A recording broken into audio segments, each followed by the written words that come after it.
বাবারে কি বানাচ্ছ আজ? আরে দেখো দেখো, এখানে কত কিছু আছে।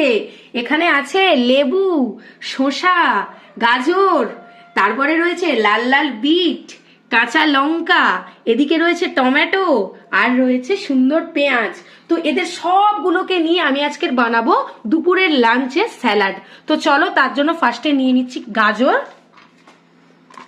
আমি এখানে হাফটা গাজর দিয়েছি, তোমরা চাইলে পুরোটা দিতে পারো, পরিবারের সদস্য সংখ্যা অনুযায়ী পুরোটা দেবে। তারপরে আমি দিয়ে দিচ্ছি এখানে গাজর, বিট আর গাজর দিয়ে দিলাম। এবার দিচ্ছি শসা, শসা অনেকটা পরিমাণে স্যালাড হবে আজকে। তারপর দিচ্ছি লঙ্কা, লঙ্কার সাথে দিয়ে দিলাম এখানে টমেটো কুচি, দুটো একসাথেই দিয়ে দিলাম।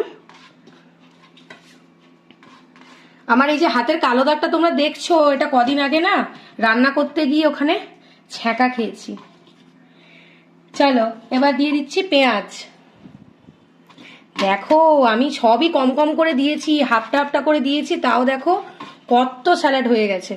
তো এবার দেব সামান্য পরিমাণে পাতিলেবুর রস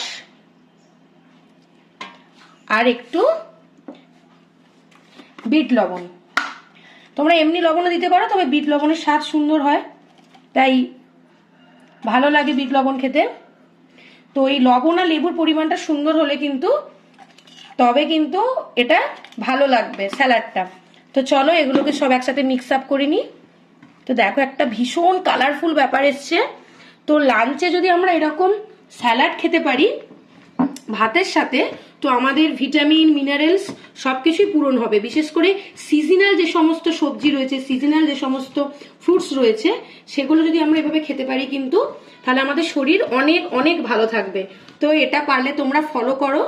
এভরিডে যদি না করাও সম্ভব হয়, অল্টারনেট ডেতে অবশ্যই করবে। তো দেখো কত সুন্দর একটা কালারফুল ব্যাপার এসছে। তো চলো এটা এবার আমরা খাবো।